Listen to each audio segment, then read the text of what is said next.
Om Swastiastu. Perkenalkan, nama saya Imadi Wirapaja Prayoga dengan NIM 20150911001 dari kelas 4A. Jadi pada video kali ini saya akan menjelaskan tentang materi value chain untuk memenuhi tugas pada mata kuliah Arsitektur Enterprise.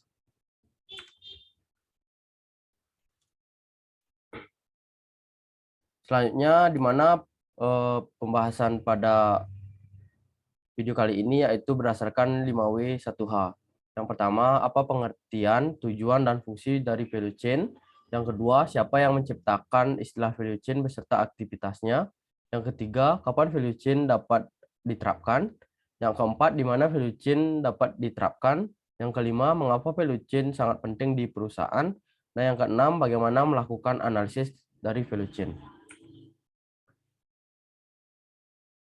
Selanjutnya, apa pengertian, tujuan, dan fungsi dari value chain? Jadi definisi dari value chain atau rantai nilai adalah konsep aktivitas bisnis dalam penciptaan produk atau layanan mulai dari proses perancangan, proses produksi, distribusi ke konsumen, hingga pelayanan setelah pemasaran. Konsep ini menekankan proses dan aktivitas yang dapat menambah nilai pada layanan atau produk. Aktivitasnya bisa terjadi dalam hanya satu perusahaan atau beberapa perusahaan yang sedang bekerja sama. Selanjutnya ada tujuan dari value chain. Tujuan utama dari menerapkan value chain adalah demi meningkatkan keuntungan perusahaan dan sebisa mungkin mengurangi biaya produksi perusahaan. Selain itu, value chain juga bisa meningkatkan nilai ataupun pemanfaatan produk ataupun jasa yang akan diproduksi. Selanjutnya ada fungsi dari value chain.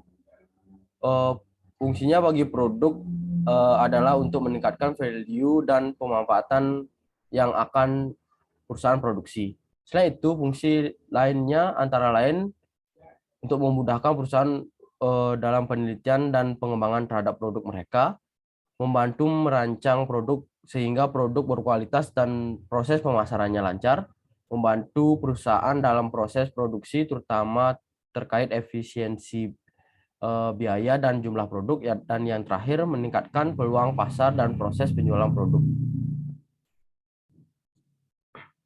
Selanjutnya, siapakah yang menciptakan istilah value chain beserta aktivitasnya? Ahli teori ekonomi dan akademisi Michael Porter menciptakan istilah dari value chain dalam bukunya yang berjudul Competitive Advantage, Creating and Sustaining Superior Performance pada tahun 1985. Sejak ia menggambarkan value chain dalam teks tersebut, komunitas bisnis telah menggunakan konsep tersebut secara luas. Setiap industri atau perusahaan dapat menggunakan analisis rantai nilai karena ini adalah model umum dan sangat mudah beradaptasi. Selanjutnya, menurut konsep ini, kegiatan aktivitas rantai nilai atau value chain terbagi menjadi dua, antara lain primary activities dan support activities. Dapat dilihat pada gambar di samping. Jadi yang pertama ada primary activities atau kegiatan utama, di mana primary activities adalah aktivitas yang berhubungan langsung dengan penciptaan produk, penjualan, pengiriman, dan pemeliharaan dan pelayanan. Kegiatan utama ini dinilai sebagai kegiatan yang penting dalam menjalankan bisnis. Beberapa kegiatan perusahaan yang termasuk dalam kategori utama adalah sebagai berikut. Jadi ada inbound logistik, adalah suatu kegiatan perusahaan yang berkaitan dengan penyimpanan, penerimaan, dan juga menyebarkan produk. Yang kedua ada operation, yakni suatu kegiatan yang merubah produk bahan baku menjadi produk akhir.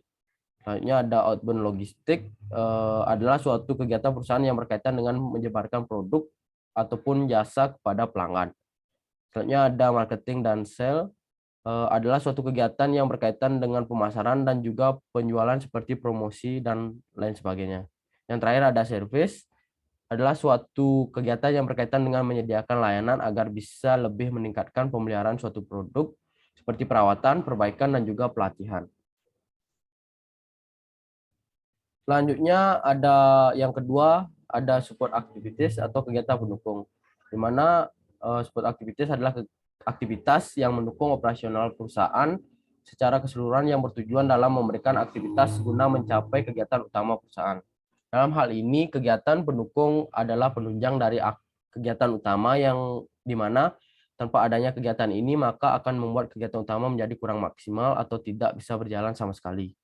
Kegiatan yang termasuk dalam kegiatan pendukung adalah sebagai berikut. Ada procurement atau purchasing, adalah suatu aktivitas yang berkaitan dengan cara mendapatkan sumber daya. Selanjutnya ada human resource management atau manajemen sumber daya manusia, adalah suatu kegiatan pelatihan, pengembangan, dan juga kompensasi untuk seluruh jenis personel yang di dalamnya termasuk mengembangkan tingkat keahlian pekerja. Selanjutnya ada teknologi development atau pengembangan teknologi, adalah kegiatan yang berhubungan dengan perbaikan proses, produk, pengembangan software, perancangan alat, sistem telekomunikasi, kapabilitas basis data baru, sampai membangun dukungan sistem yang terkomputerisasi. Yang terakhir ada infrastruktur, adalah suatu kegiatan yang berkaitan dengan biaya dan juga aset yang berkaitan dengan manajemen umum, keuangan, akuntansi, keamanan, dan juga keselamatan sistem informasi. Selanjutnya yang ketiga, kapan value chain dapat diterapkan? Suatu perusahaan yang ingin menerapkan value chain harus melakukan strategi terlebih dahulu. Strategi ini sebagai rangkaian kegiatan yang lebih terkoordinir dan juga lebih terintegrasi guna mendapatkan keunggulan bersaing. Strategi yang terdapat di dalam value chain sendiri terdiri dari yang pertama ada strategi keunggulan dalam bersaing, strategi keunggulan biaya, dan yang terakhir ada strategi diferensiasi. Yang keempat, mengapa value chain sangat penting bagi perusahaan? Value chain sangat penting di perusahaan karena dilihat dari tujuannya, yaitu untuk meningkatkan keuntungan perusahaan dan sebisa mungkin mengurangi biaya produksi perusahaan. Selain itu, value chain juga bisa meningkatkan nilai ataupun pemanfaatan produk ataupun jasa yang akan diproduksi. Selanjutnya, yang kelima, di mana value chain dapat diterapkan. Value chain dapat diterapkan jika suatu perusahaan atau beberapa perusahaan sedang bekerja sama, sehingga perusahaan dapat meningkatkan value untuk pelanggan atau untuk menurunkan biaya. Dan yang terakhir, yang keenam, bagaimana melakukan analisis value chain. Analisis value chain memerlukan penelitian dan mungkin memakan waktu lama untuk diselesaikan. Beberapa langkah yang terlibat dalam membuat analisis value chain yaitu ada mengidentifikasi aktivitas value chain. Tugas pertama adalah mengidentifikasi setiap langkah dalam value chain.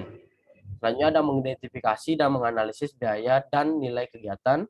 Langkah selanjutnya adalah mengevaluasi nilai yang disumbangkan setiap aktivitas pada proses serta biaya terkait. Selanjutnya, langkah ketiga mengidentifikasi peluang untuk keunggulan kompetitif, di mana perusahaan membutuhkan gambaran yang dimana keunggulannya dan di mana perubahan organisasi harus dilakukan. Selanjutnya ada keuntungan biaya. Pendekatan ini digunakan ketika sebuah perusahaan mencoba untuk bersaing pada biaya.